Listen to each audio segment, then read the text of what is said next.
from Boston and beyond. Heat981fm.com and iHeartStation. Tonight's episode of Conversations with Coach La is brought to you by Virtual Services by Shamina Austin. Do you need to delegate some tasks, or are you looking to declutter a space? Well, assign it to her. Introducing Virtual Services by Shamina Austin. She's currently accepting new clients and offers a variety of back office services depending on your needs. Contact Shamina at 857-273-1528. 857-273-1528, or email shaminaaustin@gmail.com for more information. Conversations with Coach La. Coach La, your favorite neighborhood therapist, having real hard convos, contrasting pessimists, generational trauma explored, broach delicate, getting to the root of the pain, healing impediments. Every week signs copay, free lessons. Bet on self, trust the process, no questions. Feel your feels, journey to be healed, no stressing. Conversations with Coach La's now in session. Hey, welcome to another episode of Conversations with Coach La. How y'all doing this evening? It's a beautiful, it's actually a snowy day in the neighborhood here at the Urban Heat Studios. Good, I'm about to say stadium. Shout out to the New England Patriots, baby. I heard we won tonight's game. That's a big deal. So we're moving on. So y'all hear the two songs I was playing earlier today. Shout out to Franchise Entertainment and shout out to Ray Royale. That's the song you guys hearing in the background. But you have tuned into another episode of Conversations with Coach La. And I am your favorite around the way therapist. And guys, I'm excited to be back. You know, it's been a rough last 2 weeks, as you guys saw on the screen. Our beloved Talise Rivers passed away, so we are doing a benefit concert for her this Thursday at the City Winery in Boston. We want to make sure you guys come out. And then on Friday, we will be having her memorial services at Greater Love Tabernacle. So please support, donate, and just send my sister off with much love and much respect. And she was such a beacon of positivity. She always reminded everybody to make sure that they stood out and they were not part of the crowd. And that's something I'm going to hold dear to my heart. Shout out to everybody that's on Instagram. Shout out to everybody on Facebook, on iHeartRadio. Thank you for rocking out with Conversations with Coach La and sitting on a virtual couch. We've been doing this thing for 3 years. This is episode 147, I believe. I still can't believe it's been 3 years and not many episodes. It's great. I'm excited and I'm very thankful. So tonight, oh my goodness, tonight's episode is going to be emotional. It's going to be therapeutic. It's going to be informative. You guys may have seen a couple of the posts that I posted for Club Shay, and he's a comedian. Ryan, the comedian, was talking about his relationship with his mother. And so, as you guys know, this is season 9. And in season 9, we're actually celebrating healing, elevating, and evolving. And this is my chapter 50. So when you get up into your 50s, you start to reflect on your life, your relationships, your upbringing. And you guys know I'm always preaching bet on yourself, which is something my father told me to do. But I would be remiss not to talk about some of the impact that my mother had on my life as well. So tonight, I have a special guest that's going to help me talk about, we get it from my mama. Oh, my hood. Oh, my mama. Yes. So we get it from my mama. So you know that this show is all about debunking myths and stigma about mental health, one conversation at a time. And we often, let me rephrase that. I often have my clients not want to talk about their childhood, primarily their relationship with their parents, primarily their mother, because they feel like they don't want to be disrespectful. So tonight, we're going to talk about how you can both talk about the harm that was caused and also understand it wasn't intentional, but it doesn't mean that it does not shape you both directly and indirectly. So Our guest tonight is Miss Shamina Austin. Right, that's right. I know y'all probably already peeped. She got the same last name as mine. But Miss Shamina Austin is really special to me in so many different ways because she happens to also be my sister. And one of my top episodes was both of my sisters came on the show. But I decided, well, I kind of strong armed her to come back because this is actually her birthday month. And I think she could really help me talk about milestones and talk about the impact um, that our mother had on both of us. And although it's a little bit different, we have some similarities. Now, Shamina's a stylist. Some of y'all may know she's my stylist. Often, some of my freshest looks were looks she put together. She's an entrepreneur, and she founded, which started off like a blog, Mina Shay's Style Journey. And it's a platform that's rooted in transformation, confidence, and visibility. Her journey began not in fashion, but in survival. And I think that's really important to sort of name because after experiencing postpartum depression, which I know a lot of people can relate to going through postpartum depression, she had significant weight gain, which I also can relate to. And she had a deep disconnection from herself. Shamina found herself navigating identity loss. And for all the moms out there, we often will go through this period of really trying to identify who we are, both as a woman and as a mother. And if you're a wife and you have any other roles, often that can be a tough place to navigate. So I'm excited to have her really help me with this because this Mina Shea style journey actually was manifested after the pandemic, especially when they started to halt in person events. She pivoted. Remember, I talked about last season, season 8, about pivoting and building a thriving digital presence through fashion by reselling and storytelling. So she has a whole Poshmark closet, which is pretty dope. She has, I don't know, well, you got to remind me, but I think she has over 30,000 followers. She has 5 stars for all of the things that she sells because she is a true fashionista and a shopaholic. I know firsthand because a lot of her packages come to my house. But anyway, I'll talk about that in another day. So today, Mina Shea Style Journey is a space where fashion meets healing, motherhood meets self reclamation, and also women are reminded they are allowed to evolve. So I am super, super excited to have Shamina join me on the virtual couch. So let me bring her on camera. There she is. How you doing? How you doing? Hello, hello, hello. Happy Welcome Sunday. back. Thank you, thank you. Pleasure to be here again, sis. I know, right? And it's snowing right now in Massachusetts, y'all. So she had the troop. She had the troop. You know, there's a lot going on out here in the city, but she made it. So welcome, welcome, welcome. We got a lot of people that's clocked in on Facebook and Instagram. So say hi to the people. Hello, Instagram. Hello, Facebook. How y'all doing? Yes. So Shamina, tell me, outside of your bio, being a fashionista, being a mom, being a sister, an employee, an auntie, who is Shamina Austin? What's something that you want the people to know about you that they would be surprised to know? Something that they would be I'm actually a really shy person. And I'm not a social butterfly. I'm actually a homebody and I like to stay home. I've been coming out of my comfort zone, gallivanting around Boston for my birthday month, and I'm just trying to be more active, more seen, and more involved with things that are going on. Just to be out and change up the vibe a little bit for myself. Yeah, we're night and day.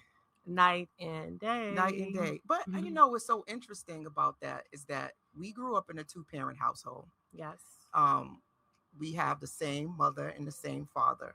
Absolutely. And although we have a lot of similarities, we're very, very, very different. Yeah.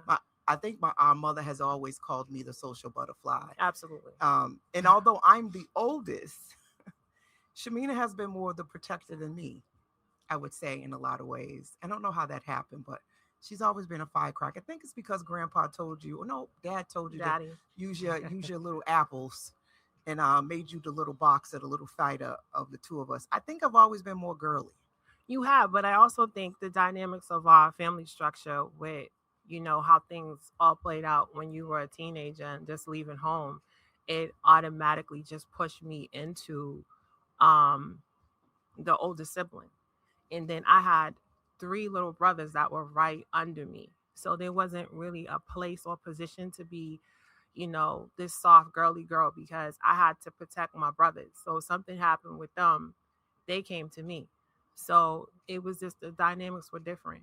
I think if maybe I would have, if you probably would have been around more often then, or if there was someone older than me, then I probably would have been able to just, be my age and be within that family structure in the order in which I was supposed to be.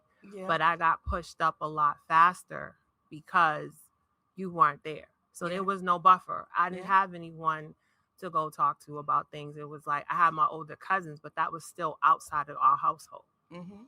So Yeah. they had no choice. Yeah. Well, I think even when we were younger, though, you were the fighter out of the two of us. So before you kind of jumped ahead to my teenage years, but when we were at Quincy Dickerman, you was fighting then too, and we was together. I wasn't really a fighter. It was just like, Uh-huh. no, I don't want it to be perceived like I was a bully because I wasn't a bully. What I mean. No, that's but not what I mean. I feel like if something was brought to me or if something happened where I had to react, then I was going to react. Yeah. But I wasn't just walking around throwing my weight on people or, taking people's lunch monies and snacks.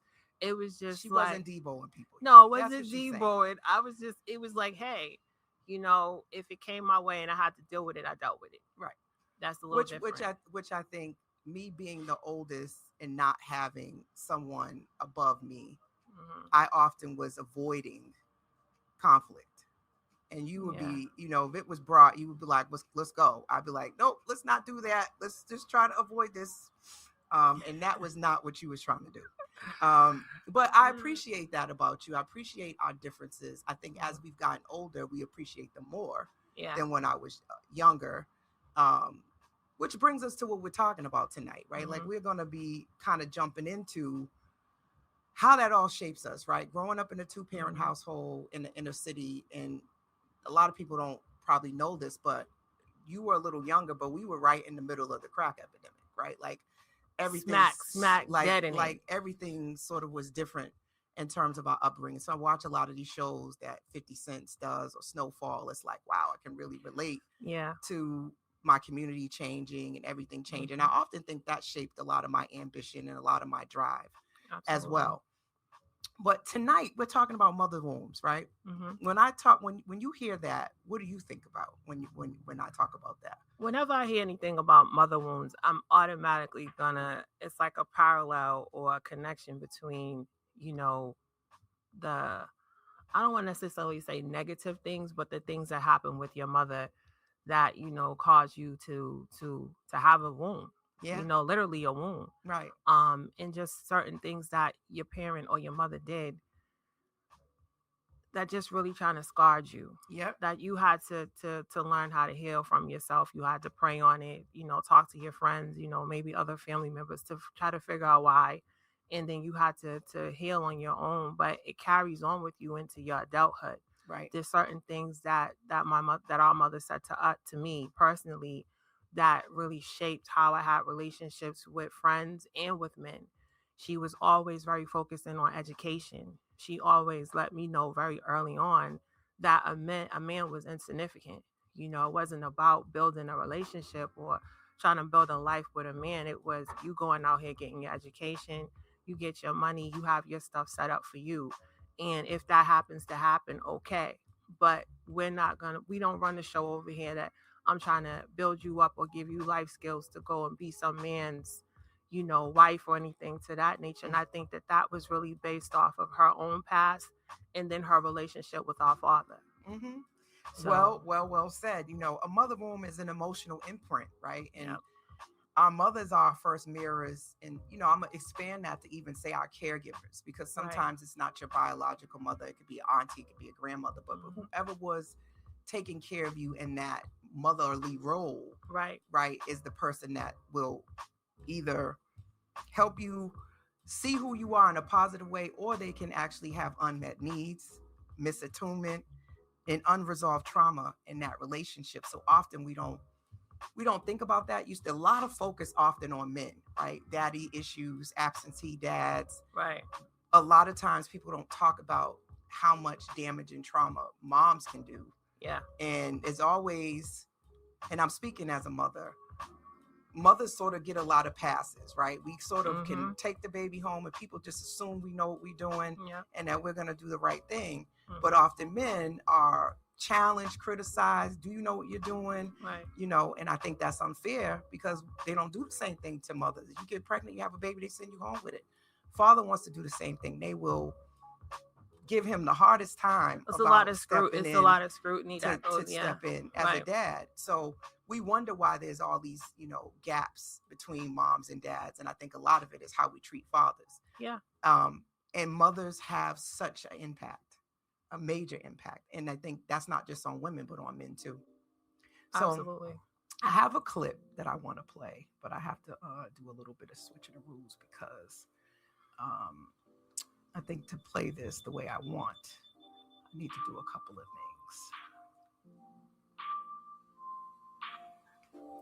things. Blame your mom for staying. He did that to her. Now, how you respond to how you treat it is yours. Right. Like, she treated us the way she treat us because of what she went through with him. I have to understand, because I had my first child at 27. I was her third at 17. I wasn't ready at 27. I can only imagine. 3 at 17? At 17. That's what I'm saying. She'd have been a senior in high school. You say she dropped out. Yeah. So, and the thing is, I get my intelligence from my mother. My mother is very smart. My mother could have accomplished everything that y'all think. Like, when people who appreciate my mental capacity, double that. That's my mama. She was a child. Her life got derailed. And sometimes I wonder if she looks at me and she see the derailment and not the thing she created that she can be proud of. I talk about the bad because I want people who are going through it to understand how this affects children. I want my mom, I want my mother, even if she watches this and she gets upset and she's like, see, he talking about it again. Come get me. Wow, that clip hit me really hard when he said he wonders if his mother sees him for the derailment versus the success in something that she created. And that hit me pretty hard because I often wondered, you know, as we seen some of the things that our mother went through, having 6 kids, you know, what things she sacrificed and what things that she might have went through as a mom, and how some of the choices that she made, why she showed up the way that she did, right? So that hit me, and I was like, you know, the empathy behind it, but it doesn't change the fact that there was still harm done. And there's more clips to that. You can see that interview. That's comedian Ryan on Club Shay Shay. But he just opened up so much about still wanting a relationship with his mother, but knowing that every time she sees him, she sees his father. You know what? I can totally agree with what he just said, because our mother was also a teen mom, and so was our father. They were both teen parents when they met each other. The reason why I can agree with that, because every single child that our mother had, she was a different version of herself, which gave us a different mom, a different set, and a different father as well. But I do think that there was some resentment there, because our mother went and got her college degree when we were adults. And I know that there was things that she probably wanted to do over that period of time, but she kept having children. You have more children, you have less time. So, and I also seen that in the way she parented us. There was certain siblings that looked more like our father that I feel like she was more, she was a little meaner to, you know what I mean? Or she wasn't necessarily she wasn't nice to them, opposed to someone else that kind of looked more like her line or looked like her family on her side. So even with you looking like our grandmother, which is our father's mother, I feel like there was, when she saw you, she saw negativity. And when she looked at other siblings, she looked at negativity, because there was this deep pain, and almost, I feel like, some form of hatred there. And she played that out on us because she didn't necessarily get a chance to let daddy feel that pain. So then she gave it to us. And I feel like it's a little bit more intense when you have a woman who has multiple kids with multiple men, because now she may have been in love with the first guy, but the second guy treated her very poorly. So she treats that child very poorly. And although we would think that adults would have a level of mental maturity where they wouldn't do that to their own kids, I can definitely relate to him saying what he just said, because they don't. It's like, I sacrificed this and I sacrificed that. And I also feel like our mother did that to us, because all six of us have jobs, have graduated from college, are homeowners, entrepreneurs, but she still would tell other people that her kids wasn't that great. And even though other people would be exclaiming about our accomplishments and the fact that no one's in jail, that her daughters don't have a bunch of kids by a bunch of different men, her sons don't have a bunch of kids by different men, different women, it was still like, yeah, okay, but they're not that, they all right. It wasn't like, oh yeah, my kids are special, my kids are a big deal. It was just always, it was always criticism instead of praise. And the fact that our mother wouldn't even hug us, she was not an affectionate person at all. So to see her now struggling with dementia, and to be her health declining, and this is the time that I'm receiving hugs from her, or she's embracing me on that level, it is a little bit, it's a little sad. And it's also, I can receive him saying, you wanted it, so you're going to still receive it, even though when you're receiving it, there's a level of anger and frustration, like, oh, now you want to hug me? Yeah. But that's why I'm so thankful, because I'm not one of these women in the world that can say I had an absent father. I had both of my parents, and daddy was always the buffer. Anyone who knows me knows that, to me, I was the favorite. I had my father to myself all the time. That's just what it was. But You hear this, right? So y'all know, she's saying it. It's documented. It's the truth. Although my father would never ever. He would never tell them that. He would never there's say 5 that. other kids, but He would never say that. As parents, y'all know Now y'all about to get some of the sibling listen, rivalry. as parents, y'all know y'all have favorites. Some of y'all kids, y'all been like, you know what, that one over there, they ain't got it. But anyways, having him in my life and having him be able to step in for different things, it was a buffer, because she was the one that left me with scars, not him. My first menstrual cycle, it was my father who was the one who walked me through it, talked to me about it. She came on the scene after the fact. Right. The first time my heart was broken, Ma was like, I told you not to mess with him. He came in the room and actually just hugged me, even though I know he still had feelings about the situation himself. I was his little girl in that moment, and he saw that I was sad and I was crying and I was emotional. So he embraced me. And there's nothing like a father's hug. Them bear hugs seem like when he squoze you, it was like all of your pain, all of your agony, all your stress. He just took it from you. Now y'all know I ain't on here just bigging up my dad. It reminds me of that movie, The Green Mile. You know how he used to touch people when he took all their pain from them? That's what it felt like when your father hugs you. Yeah. And he sees you going through something. And he definitely was a buffer. And again, as I reflect on why I wanted to do this show, I know there's a lot of people at these big ages that we are, that still feel hurt and are walking around with some deep pains that started way before they got in relationships, before they had kids. And we'll never get an I'm sorry. We'll never get an apology from a parent or accountability for the impact that they had on their life. They just will never get it. And it's like, so what do you do when these things happen and a parent has wronged you? And for a lot of us, for Black folks especially, I'm speaking for Black people, we are taught not to disrespect our parents. No matter what, you're supposed to, show up. There's people whose parents have been on drugs, haven't even been there for them most of their life, and still feel entitled to love, appreciation, care. Your finances. They want you to be respectful of them, even if they didn't care for you, even if they weren't present, because they gave you life. There's this.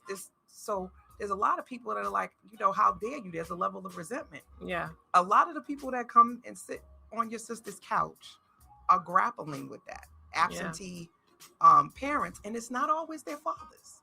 No. Sometimes these wombs are from their moms Mm-hmm. who didn't tell them they were beautiful, told them, why were you trying to do that? You're never going to Yeah. amount to anything. Right. Shoot, even to the point of saying, I should have flushed you down the toilet. Right. Which is very harsh. Right. So I really hope that this episode gives people the space to know that it's okay to be angry and upset, because I think some people just want to, every time this comes up, they'll go, but I love my parent. I love my mother, right? And they don't want to say anything bad, because if they do, then they don't love their parent or they're being disrespectful. So they don't even really talk about the pain. And if they bring it up, a lot of times parents won't even deal with it. No, I think that they don't want to. They don't want to have to relive their own, Shame childhood and wounds and guilt. Yeah. Because I remember when, you and I were both adults when we had our children. You was a homeowner. I had my own place, my own vehicle, job, and everything. And I would never forget asking our mother, to watch my son so I could go to work. And her response to me was, nobody ever wanted to watch y'all when I was growing up. And I had to, and in that moment, I had to reflect and I had to push back. Like, and how did that make you feel? Why would you want to repeat that with me? Why would you want to give me the same thing someone gave to you when you know that made your life harder and that it actually was hurtful? But I think that sometimes parents don't know how to get away from those wounds. They don't even really know that those wounds exist, because when you walk through life and you just ignore things, or you just try to push it to the side, or you create all these compartments to compartmentalize all of your emotions, you don't never deal with anything. No. And so that brings me to a next thing, that some of the things that show up for mother's wombs, just for everybody who's tuned in on all these different places, right, is there's this pressure to be strong versus being emotionally seen. And often there's this piece of not being validated and your emotions being sort of dismissed, right? When you're sharing how you feel, it's not necessarily upheld. So there's this focus on, I think, also being parentified, where you grow up a lot faster than you really should have, because of the lack of the mothering that you should have received. Like, there was a point in time my mom was not working and she was more at home, and it still felt as though we were, at least when I was in the house, I had a lot of responsibilities to pick my siblings up, to still be doing a lot of the things, even though she was home, right? Like, that always struck me odd. One of the biggest ones, going to the grocery store and she's in the house. And we're carrying all those bags down the street and she got a whole car. Like, some of these things was like, I know it made us tougher, and it showed us a level of responsibility. But looking back, I'm like, I never have made Rashad go to the grocery store and struggle to bring no bags and I had a car. I don't even think he had to come home on the bus. He was asking me. And I changed my whole schedule around just so that I could make sure I was picking him up from school every day. We as a family have changed the structure and the dynamics drastically from a lot of things. But the thing is that there are also some similarities, because we grew up in a 3-family home that our grandfather owned. We were surrounded around our family. There was a point where we were walking to school, but that was only up the street. Right. But when we did have to go to school that was a little distance away, our grandfather did take us to school. Now, and that's when she was working, though. Yeah, so we walked home, but so there was a time when I just want to bring that up, because there was a time when that was happening, when our family structure changes, when our parents literally got separated and Ma decided to move out of the house and she wanted to go branch off and live in an apartment on her own. When that happened, the structure of our family changed drastically, because now you're telling us to go to the store and do these different things that once upon a time her and Daddy were doing on their own, and that's because, once again, she had 2 more children two smaller children and you have kids that are able to walk to school, you're not working. And I don't think when we were over, she still had a vehicle. I think she had a vehicle for some of the time, but not the whole time. Yeah. So the structure changed. When the structure changes, then now you're going to be adding responsibilities on your older children to do things that once upon a time they didn't have to do. So I kind of understood that. For me, I didn't have a lot of responsibility at home with the kids. I remember getting in trouble for not cleaning up behind them, but I didn't have to cook their meals, wash their clothes, none of those type of things. Even when I worked, she never asked me for my money. Right. I was able to keep all my money. The stuff with Ma was very much so emotional, and she was just, well, no, she lacked emotion. I say that because I inherited that. I can be a very emotionally detached person in a lot of situations where people feel like, why aren't you expressing the emotions? And I've gotten criticized by men that I've dated for not being emotional. I'm not going to be the one that's going to break down in tears. I'm not going to be begging for you to do stuff. It's like I just have this natural thing inside of me where if I need something done, I'm going to do it. It's actually challenging for me to rely on somebody else because not 9 times out of 10, if I ask you to do something for me, I probably already got that money on reserve or got a backup plan to do it. And most guys are not going to like the fact that you're already en route to think that they're going to fail and not be able to step up for you. But I'm just built like that. I'm going to do what I need to do to get what I got to get done. And if you don't create a lane where I know I can rely on you and you show me that I can, I'm definitely not going to expect you to do it. I'm going to just do it myself. Yeah. I think some of that is her, and it's all her. I think that, it's but all you her. Also, because we had the buffer of our father, you will ask a little bit more than I will. Yeah. I think I also got hyper focused on perfectionism and ambition and excelling, achieving, and education. I don't even know how many times I went to school, y'all, but y'all see all those acronyms behind my name. I've been a lot. Alphabet soup. Right. So I think a lot of, I just wanted to make her proud and prove that I could be something by getting all of the accolades and all of the education. And that became my hyper focus. Yeah. I think all of us, the 6 of us, we all have a level of perfectionists that we want to be perfectionists about the things that we do, whether it be work, personal, whatever. Even the way I keep my apartment, I have OCD. Like it has to be a certain way. I don't like dishes in my sink. I don't like my apartment being messy. Like right now, I have a lot of inventory. I've been putting up a lot of things on Poshmark, and it's really been driving me crazy to have all these clothes scattered around my dining room table. But it's part of what I do, and I have to get over it. But and can we talk about that though? Because my mother was at one point in time, she had OCD. I think it was really bad all the time. It was. They joke about seasoning the bathtub, but I think we probably are the poster child for seasoning the bathroom. We had to take ammonia, wipe down the baseboards. All the linens had to come off the bed. It was insane.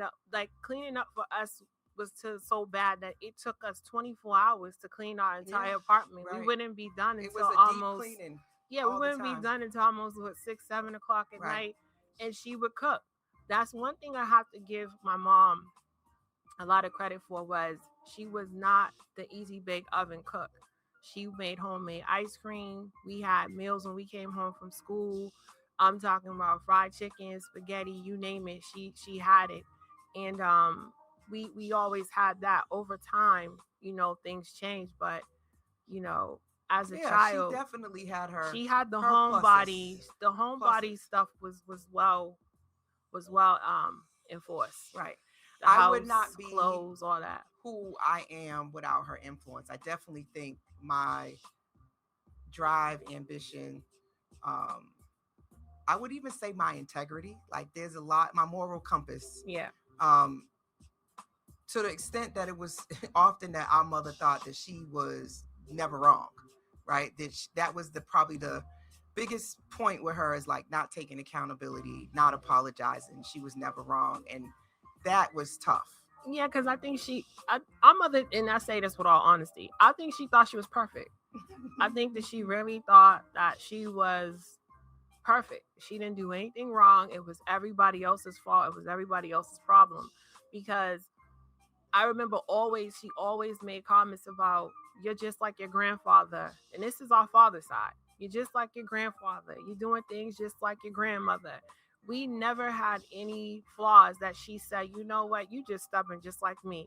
It was never, ever, ever, ever focused in on her. But when it was time for something that was positive, oh yeah, she's smart and she be doing, yeah, that's just like me, how she's able to articulate this and that. So I do think that she thought that she was perfect, because I to date still haven't heard her ever say anything negative, any character flaws that we have that came from her that's negative. I've never heard her No, take accountability for that. no, No. no. Mm-mm. The other thing, and I put some of this up here already, but just thinking about some of the things that I've learned, which I still think is ironic, right? That I became a psychotherapist. I don't know if you find it ironic, but y'all say y'all don't. No. But I do. Mm-mm. I didn't expect to do this. I thought I was going to just be an investment broker all my life, but I always like to talk. That's true. But I don't think I never thought I would go into becoming a therapist or a clinical social worker. I didn't see that. Not at all. Now, I did used to practice being on the radio. So I kind of saw that maybe one day, if I had, enough luck, I might get on the radio. So that's cool. But, studies show that emotionally unavailable parents are linked to increased anxiety and insecure attachment and low self-worth in adulthood, which is what really made me want to talk about mother wombs. Because over the years, we've both grown, and I love you so much, because you're part of what helped me get out of some of my spaces, right? This is before Coach La, before I went back to school to become a therapist, but just transitioning out of a domestic abusive relationship, transitioning from a mom, putting on weight, trying to figure out who I was again. I'm thankful for my sister, right? Because she often was the person to be like, don't make me punch you in the chest. You forgot who you was. I'm going to have to, don't make me beat you up. Punch you in the neck, the back of the neck. Whatever, But she was the one that was like, listen, I need you to remember who you are. Yeah. And sort of get back to my style, my confidence, because when you go through these things as a woman and you don't have a good relationship with your own mother, where do you go? And we've become so supportive in helping each other through that because we don't have our mothers. I have to give a huge shout out to our auntie Passan. And this is tying right into her. My mother's sister and her don't have the best of relationship at all. But our aunt, huge shout out to Auntie Pastan. Love you, love you, love you, love you. We do. She was definitely the person who came in and she would braid our hair. She did my hair all the time, a little corn braids, because my mother was, she was on some big old plaits, old country plaits in your hair. Auntie Passan was the cool one. She had the fabulous wardrobe, all the pumps, the hammer pants. She was just that woman. She was fly. She was fly. And she was the one who you went to and you talked about relationships and different things like that. Her door was always open and literally open, because myself and you had to stay with her for a little bit because our mother just got so overwhelming for us. But no, let's say what it was. I got kicked out, y'all. You got kicked out, but I left. I actually really needed more than once a break from her. And my aunt she opened up her door and she allowed me to stay there. So huge shout out to her. And she came in and played a role that was definitely like, she was our aunt, but she was also like a second mother figure when our mother would crash out emotionally. And anyone who's listening to this who knows our family or knows our mother, they know we're not embellishing on anything here. No, she was hard. Yeah, she was she hard. Was definitely she hard. Was strict. She was hard. And to a lot of, to her credit, her upbringing and what she saw, and again, we were in the middle of a crack epidemic, right?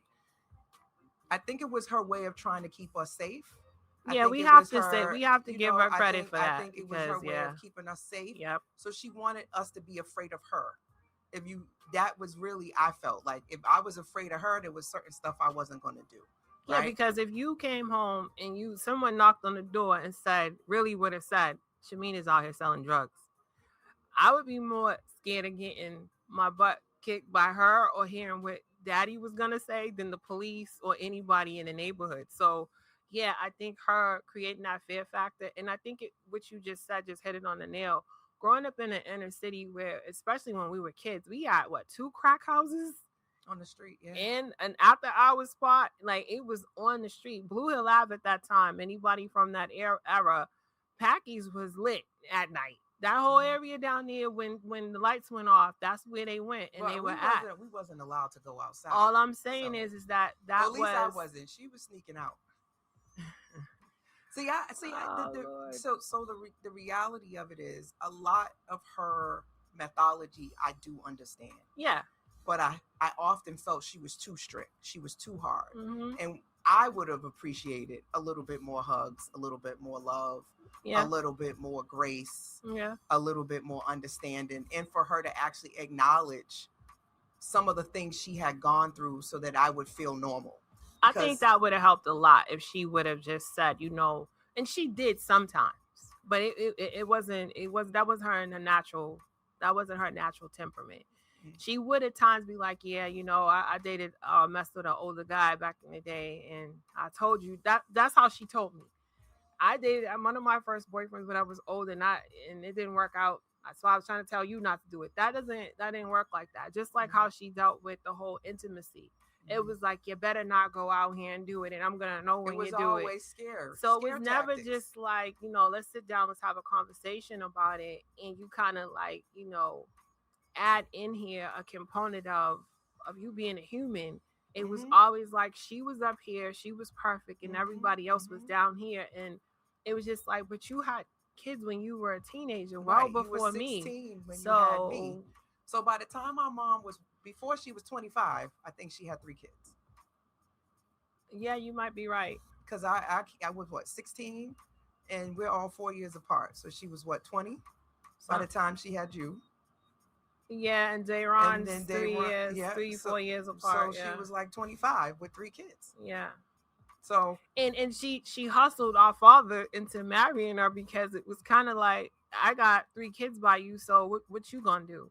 And him growing up in an era and still having his, our grandfather as this active part of his life, like, yeah, you need to go and marry this girl.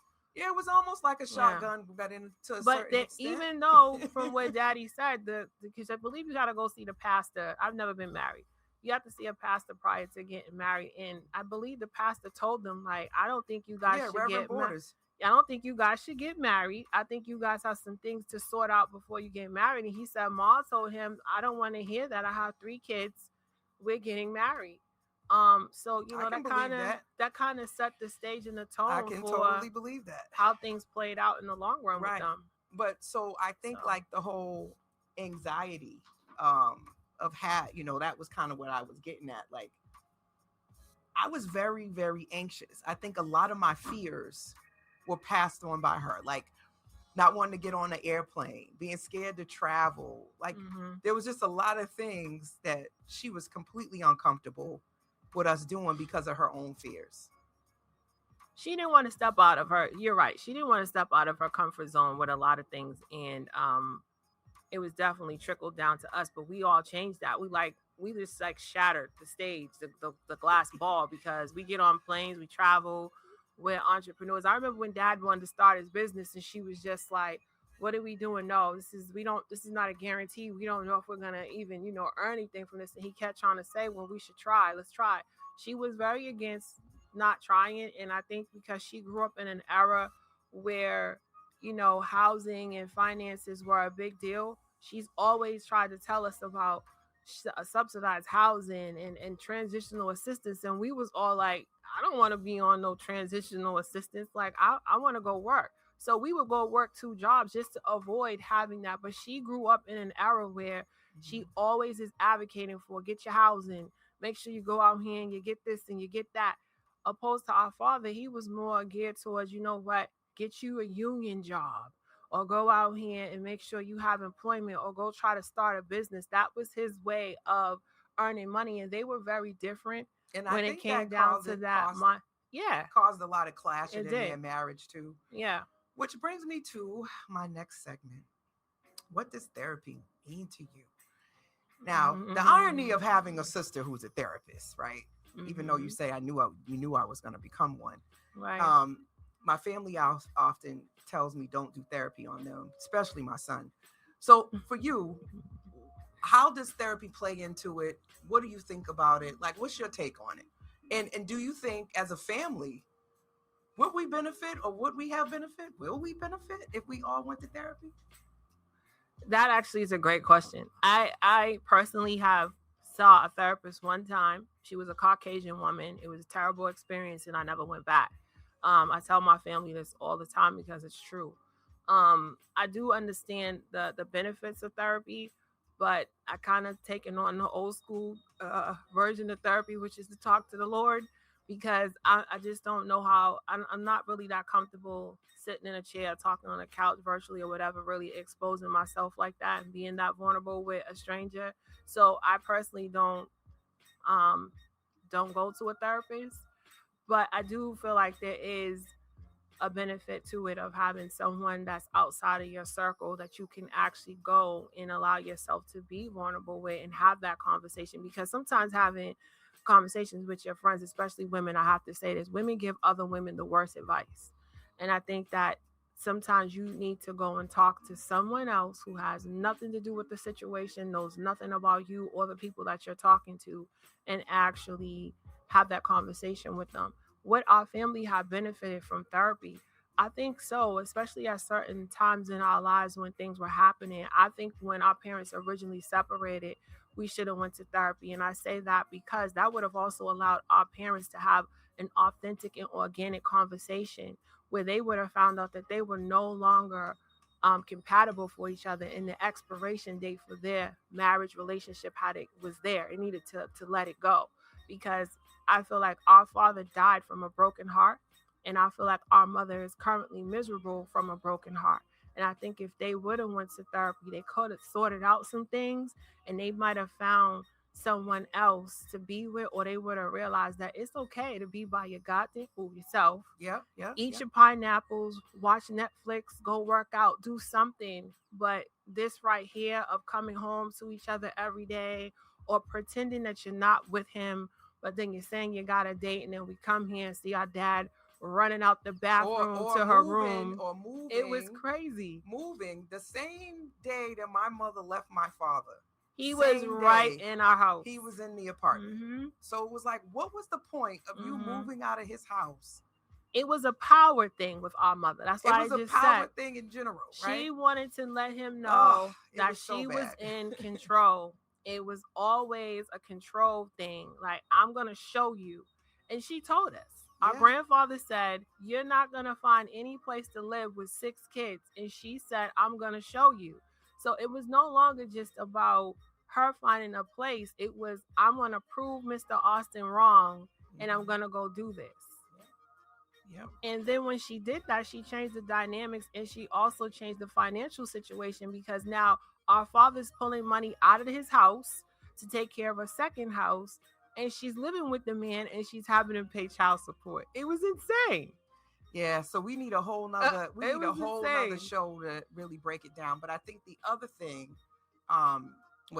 once again, thank you everybody that's tuned in. We getting real deep in this. You're tuned into Conversations with Coach La. Tonight we're talking about mother wombs and how that has played into shaping our identities. I have Shamina Austin, who happens to be my Do we sister. have a phone call? Yeah, but we're not gonna grab that. He calls in all the time. What up, Leroy? This is not the time to call.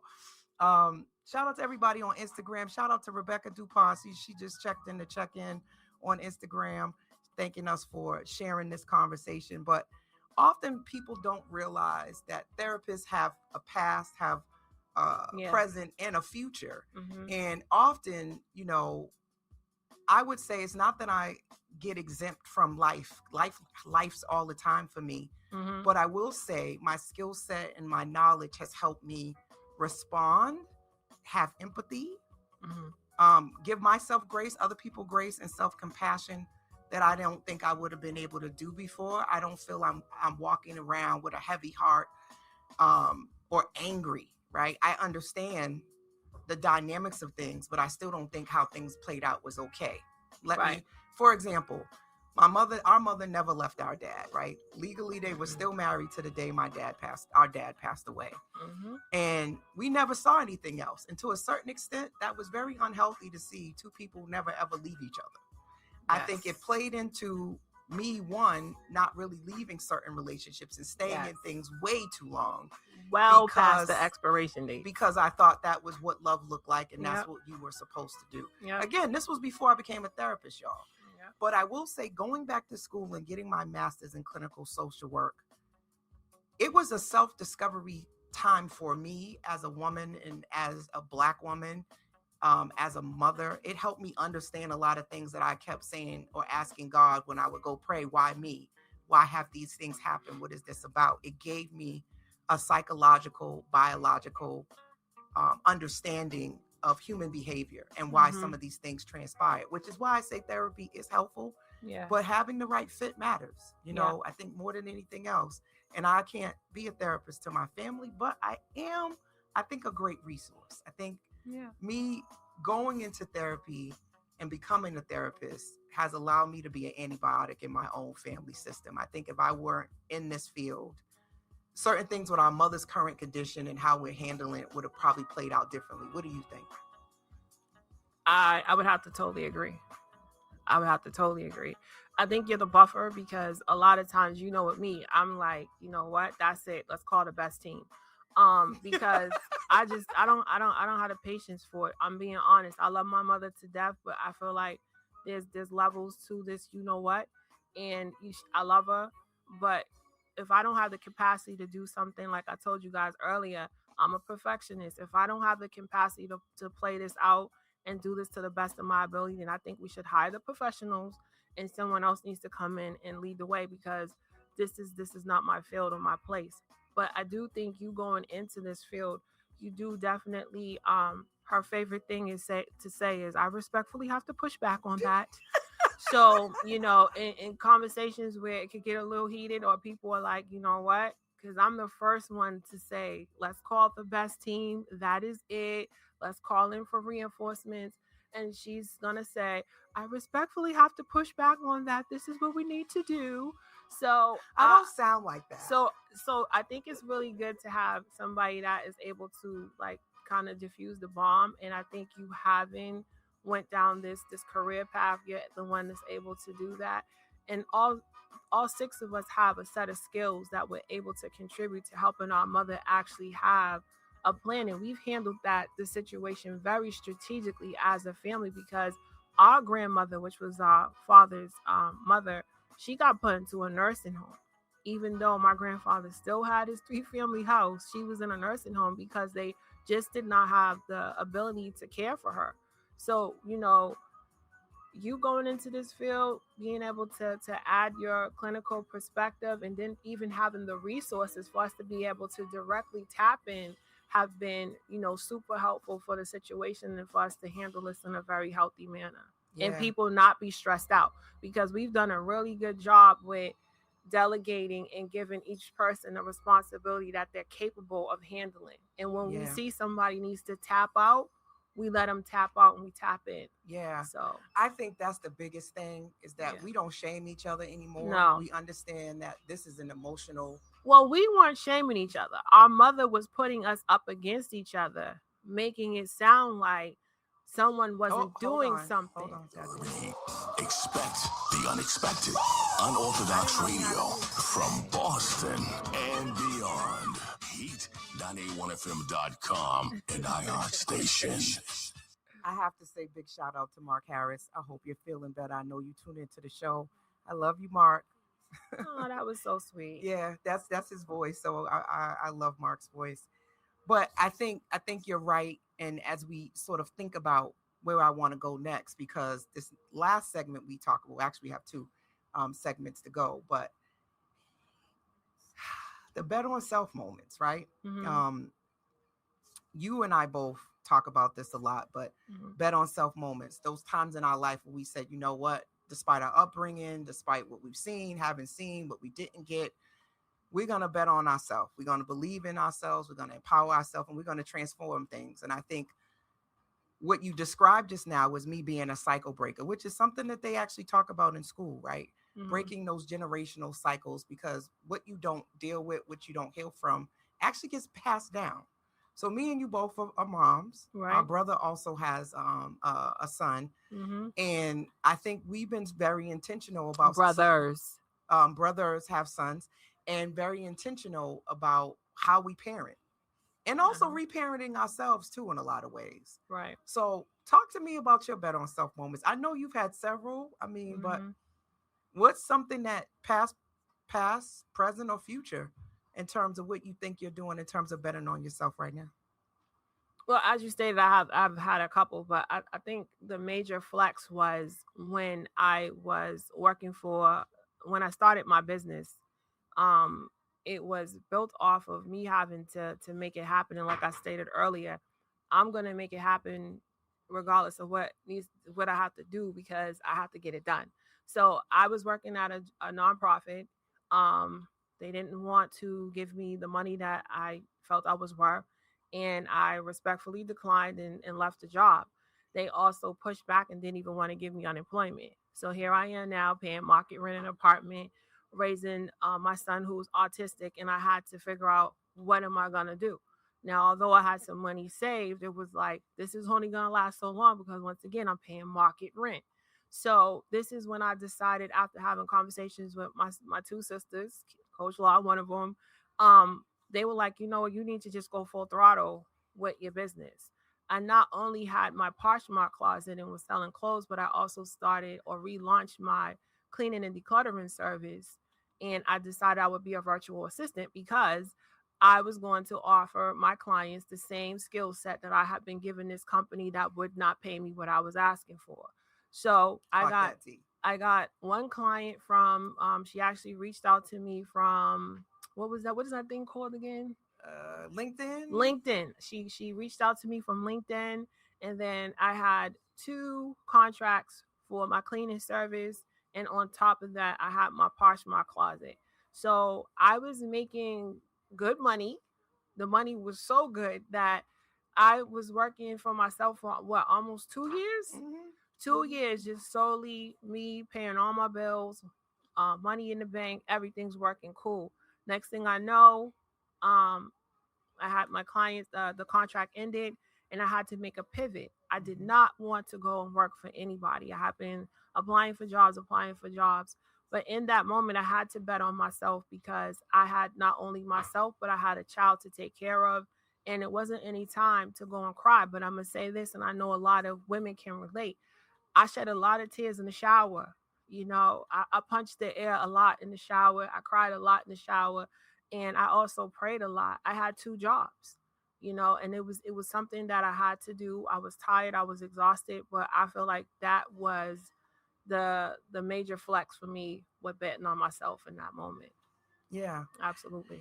So you had mentioned too, like, getting dressed, fashion wasn't just about being cute. That was actually a therapeutic space of you reclaiming your identity. And not only that, you showcasing for other women, so people can follow you, and they can also hire you as a stylist. And I think she does a little bit more than just pick your clothes, because it's also about finding things that work for your body. You've done workshops on what body shape, style, what do you call that again? Body types. What body type you have and what ideally looks good on you. Really just helping people find their style. Like, what's your slogan? Don't just rock your style, freaking own it. Right. And so I've appreciated just how you've helped me, sort of, especially as I transition. I've been every size y'all can think of, from a size 10 to a size 24. And I think when you go up and down in weight like that, you really do kind of forget what to wear, how to dress. Well, you also have to take into consideration that we as women, as we put on weight, we may be an hourglass at a size 10, and you may be more like a apple or a pear at a 16 or a 22, because your weight is going to be held differently. So it's really just about, what body type you have, and how your weight is carried. And then you have to find things that are going to work and complement that body. And that was something that was really challenging for me, because I'm 5'11", and when I am a size 12, my body is a lot different than it is when I'm a size 22, because although I would say that I have an hourglass shape, when I put on weight and I'm a 22 or 26, there's weight in my back, there's weight in my arms, there's weight in all these other places, which is going to make me appear to look very different. Right. And that's something that we have to keep in mind. I know some women, they just, when it says one size fits all, they're going to put it on, or they're just going to wear whatever. But if you really want to feel comfortable in your skin, you do have to try to wear things that are going to complement your body type. So when you sit down, when you stand up, when you walk, there's a flow to you. It's not everything is tight where you're trying to figure out how to, get into something, and then you're uncomfortable and you're sweating and then everything is just falling apart. If you wear things that complement your body, you're going to move and flow in a space, whether you're a size 0 or you're a size, 28. And that's really what reason why I started my closet and started my page, is because I really wanted to tap into women's confidence. I never make posts and say, look at me, I'm on these chicks' necks. I don't say things like that, because it's not about being on another woman's neck. It's about me being able to help you find the essence of who you are. It's about me being able to help build your confidence back up, because maybe you did have 3 or 4 kids. Maybe you were in an abusive relationship where a guy was telling you you don't look good. Maybe you had a mother or a parent that was telling you that you're always going to be fat. Whatever that is, I want to tap into that. I want to change that narrative. And I think that sometimes people need to see themselves look gorgeous, to see themselves look beautiful in the mirror. And then you're like, oh, wait a minute, I am that chick. And that helps a lot. Yes, it does. Because when you don't feel good, you let a lot of things ride. But when you look in the mirror and you can see that you're the bomb and you're dope, sometimes that right there is the divide in the sand, to be like, yeah, I'm not accepting this no more. Yeah, you know what? I'm off this. Yeah. And I say all of that to say that part of us talking about mother wombs is that once you identify you have one, you then can start thinking about what you need to reparent yourself, right? What need wasn't met? What are you missing? And start to really work on that inner work, that inner child work, that inner work, to get yourself in a place that if you do want a relationship, if you do want a partner, that you really are comfortable with who you are, good, bad, ugly, and indifferent. This doesn't mean that you're perfect, but this is understanding those mother wounds. That's understanding your daddy issues. That's understanding how it shows up. That's understanding what needs weren't met that you still are craving for. But first and foremost, how do you give that stuff to yourself? Yeah. Right. And it's not just about putting on clothes, but then internally you're still dying and you feel awful about yourself. Yeah. Because some people use clothing, jewelry to hide, and yeah, it's all a facade. Yeah, you look good on the outside, but you really don't feel good on the inside. When you look in the mirror, you don't feel good. So as we think about, and I'm not against, everybody can do what they need to do in terms of having a surgery. I'm not opposed to it, but I think some people go get it and they're not gonna feel any better because they got it, because they didn't work on the inside out first. Yeah, and this is the thing. This time in my life, when anybody who follows me on social media and you see me smiling, it's coming from internal. It's not because of the outfit I have on. It's not because of any of those things. It's because I have finally gotten to a place of financial freedom. I have finally gotten to a place of internal peace. And I've finally gotten to a place where I am aligned with the version of myself that God intended me to be, and who I actually am showing up in the world as a sister, as a mother, and as a friend. And that was really important to me, because I got slow walked by God. And I'm not trying to be real spiritual, but when you get slow walked by God, that you come out, if you have any form of mental maturity, and you're a little different. And I am so different now. I'm about to be 46 years old than I was in my 30s. In my 20s, I was just totally out of control. But I'm in a different space and place in my life. And it's as much as I love nice things and I love to dress nice, I wanted to what I looked like on the outside to really be what my core was as well. And now I can honestly sit here and say to you that this brightness, this smile, this joy, it's because of me. It's not because of any relationship I'm in. It's not because of what I got on it, because of the money I got in the bank. I just am at a place of peace within myself, and I feel so good That's so to great. turn 50. I mean, I'm about to say 56, 46 years old. 47? How am I about to be? 47.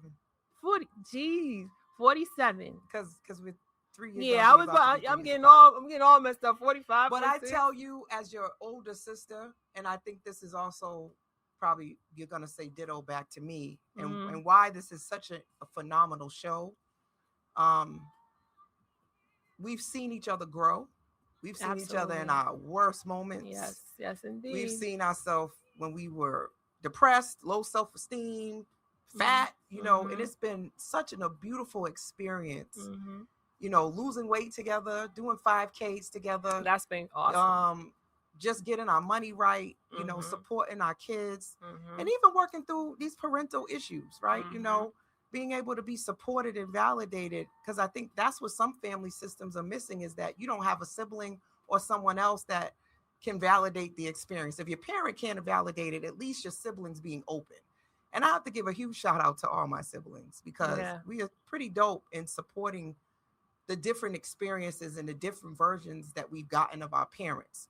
And that's been very healing for me, for you guys to be able to say, we never really saw it that way, because y'all were kids. Y'all were young.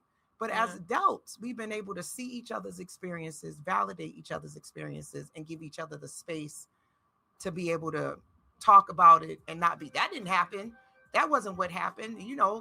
We haven't done that to each other. So I think that's pretty dope. It's really important, because I know I've heard a lot especially within the Black community, where you'll have relatives or parents that are pretty horrible, and they've done horrible things to people in the family, and you'll hear this, that's still your uncle, that's still your mother, you need to respect them.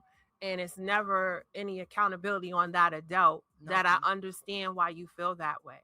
And then they're able to even bring up examples why they know why you feel that way. It's this very much so like, we're going to dismiss that, where this is an adult, you got to respect this adult. But this adult has done awful things.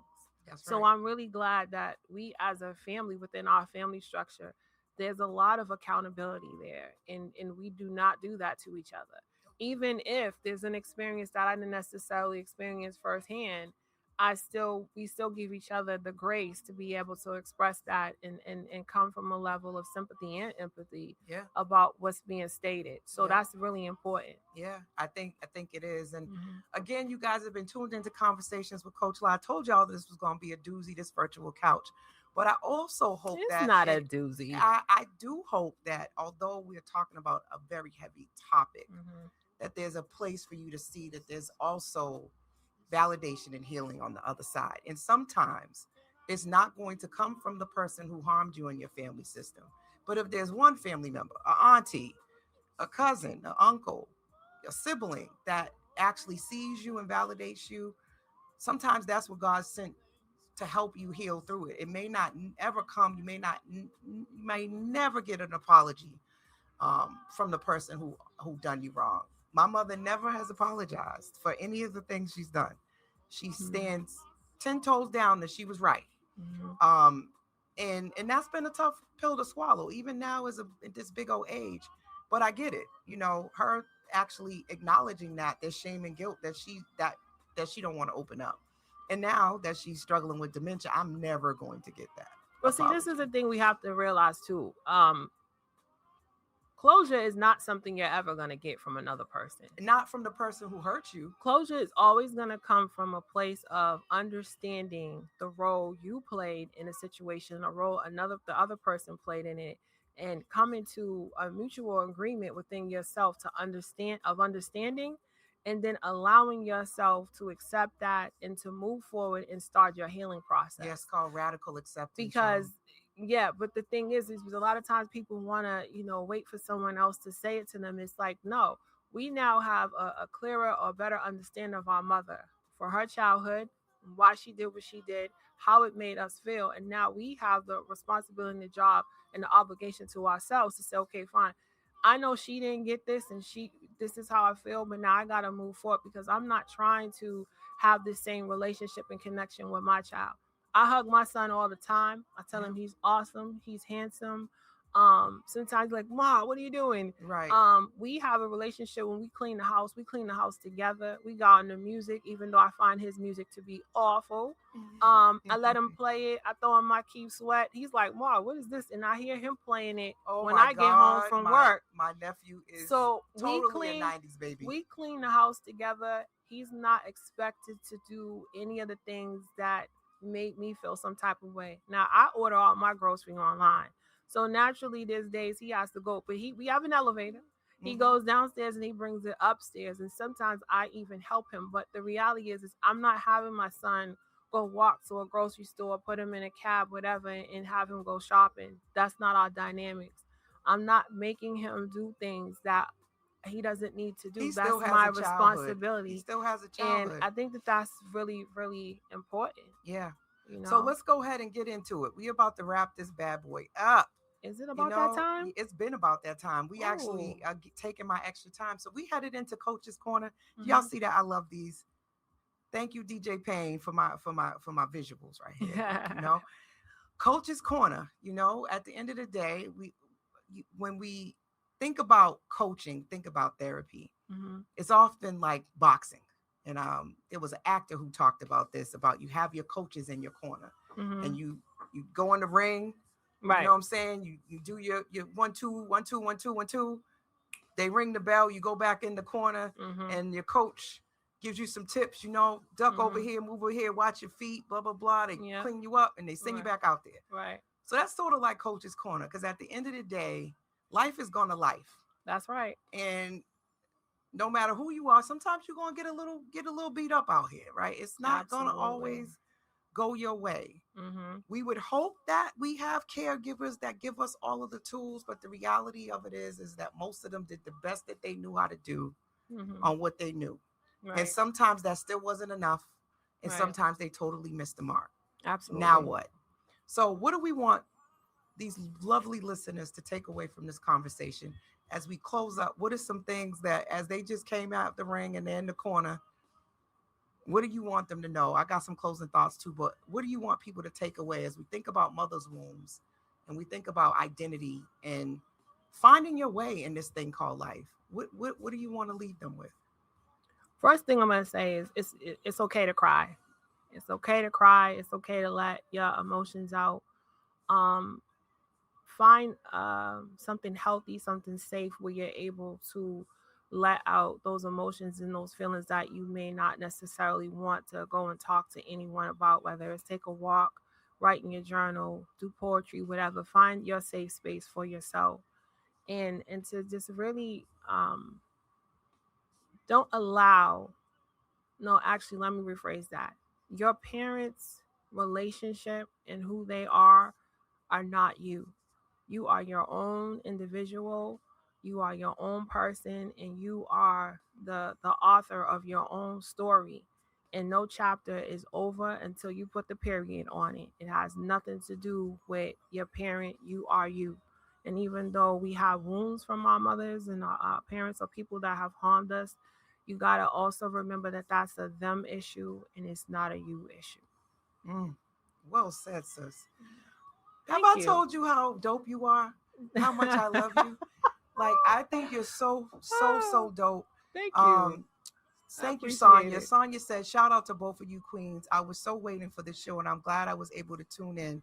The both of you have been so open and transparent with everything, and I respect how you both have grown and overcome all that you've gone through. Peace and blessings to both of you. Continue to bet on self. Thank you. Because all you're doing does not go unnoticed. Thank you, Sonia. Thank you, Sonia. We appreciate you. Also, Sean Jordan said, Your sister is very intelligent. Beauty and brains runs in the family, I see.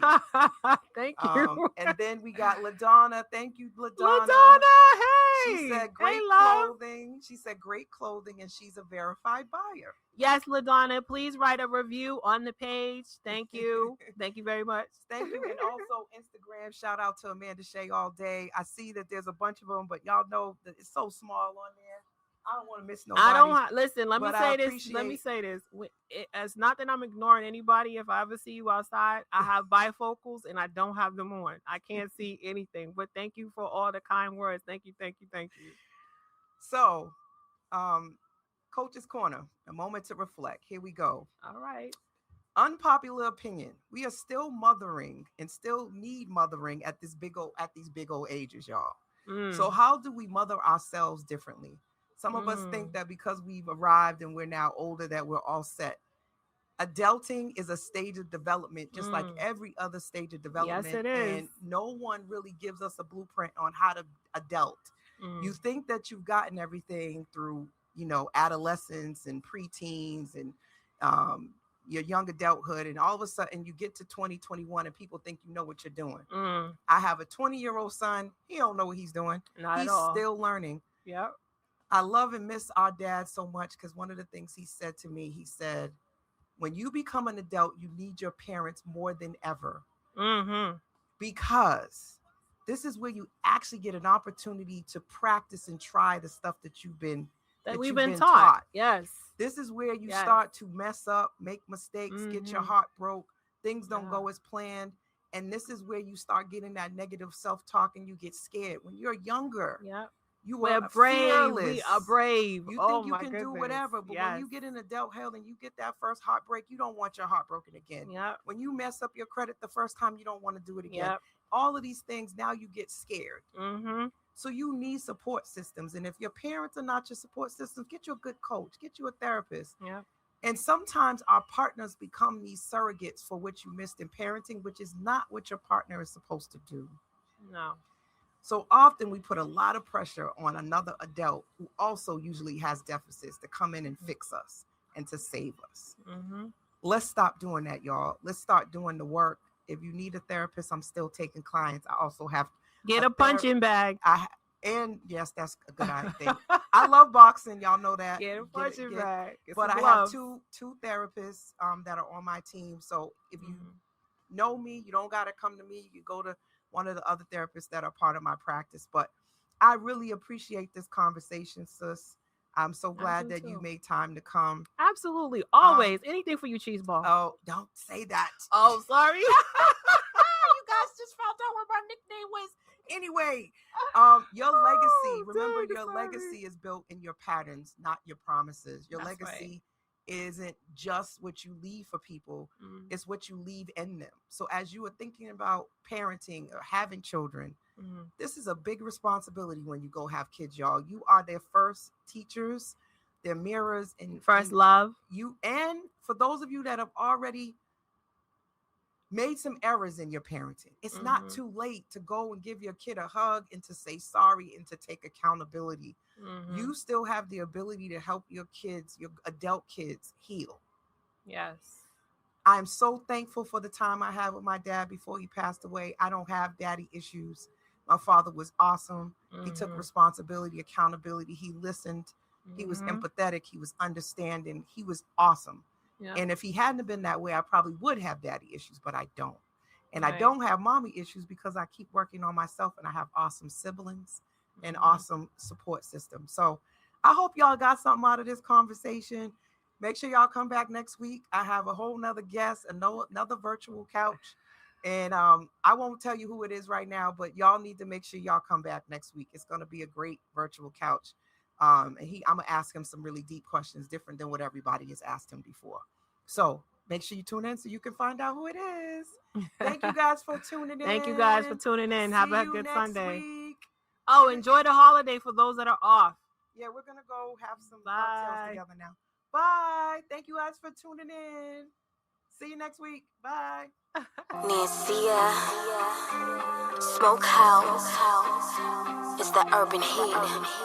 Shout out to Coach Live.